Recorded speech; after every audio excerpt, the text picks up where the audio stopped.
being. Well, let's discuss the possible outcome of this package with political analyst William Engdahl now. William, very good evening to you. Thanks for being on the line from Frankfurt there. Now, Angela Merkel is expected to win, isn't she, tonight's vote? But there are reports of a growing rebellion within her coalition with more and more calls that Greece will be better off on its own, as I just mentioned. Why then are such expensive efforts being made to keep Athens in the euro? Over to you. Well, I don't think the effort is to keep Athens in the euro. The effort is to buy time until after the French elections, end of April, early May, for president, so that the thing doesn't blow up before those elections. And sometime later in the year, perhaps as early as June, July, maybe later in the autumn, it's expected that Greece is going to leave the eurozone. And well, I just want to say, and my analysis of the terms that Germany insisted on for the Greek second bailout of 130 billion were so stringent that it was pre-planned to force Greece out, not saying so openly, but now you even have German ministers calling for that. So I think that's the clear strategy. Get the weakest link out of the eurozone. I mean, we've talked at length about this for many, many months, but William, are you more certain tonight than that Greece will be saying goodbye to the euro and the eurozone?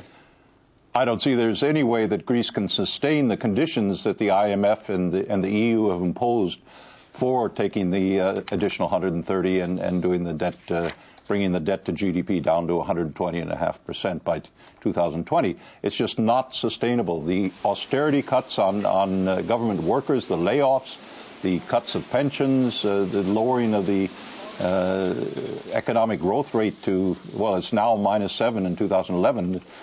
These terms will bring it down to a double-digit minus, and that's just not sustainable.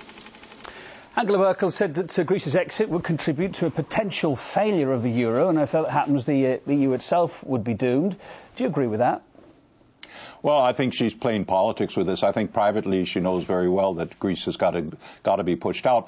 Ironically, the terms that the German government is imposing on Greece as conditions for the 130 billion echo the terms imposed by the British and French victors at Versailles in World War I on Germany for the savage reparations that were demanded and that many think led to the rise of the Hitler movement in the 20s and the 30s. Greece has been surviving on the previous bailout for over 18 months now without showing any signs of improvement. There's no guarantee it won't need another bailout, as I've been mentioning, in the next few years either. Isn't Germany and the rest of the EU throwing good money after bad? It's an obvious question. We keep asking it, but the money still keeps being thrown. Well, I think this is the last throw of the dice, if you will. And I don't think there is going to be any more money after this. Merkel is riding high in the German popularity charts precisely because she's profiled her government as being tough as nails on the Greeks and punishing them for their past excesses, and that plays well in German domestic politics. But after this last round, as I say, I think the Greek exit from the eurozone is preordained in this, and Merkel wanted that. But if this round does go through, as we think it will, that's going to mean more cuts for Greece, yet more austerity cuts, and that's not going to go down well. We've seen the trouble so far. What is going to happen in Greece? Well, if they do stay in the eurozone and do accept these austerity cuts and so forth, it'll be an economic catastrophe. Greece is already in an economic depression, however you want to define the D word. And the additional austerity on top of that is going to create economic situation inside Greece where there's no way that the numbers will add up by 2020 to bring debt down to 120% of GDP. So it's just absurd to imagine that Greece is going to stay in the euro.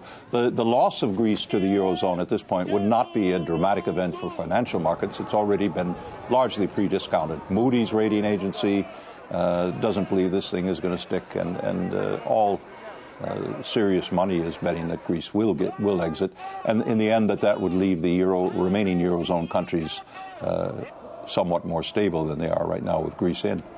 William Engdahl, thanks very much, political analyst and author of The Gods of Money and the Death of the American Century. Thanks for being on the programme. Thank you. But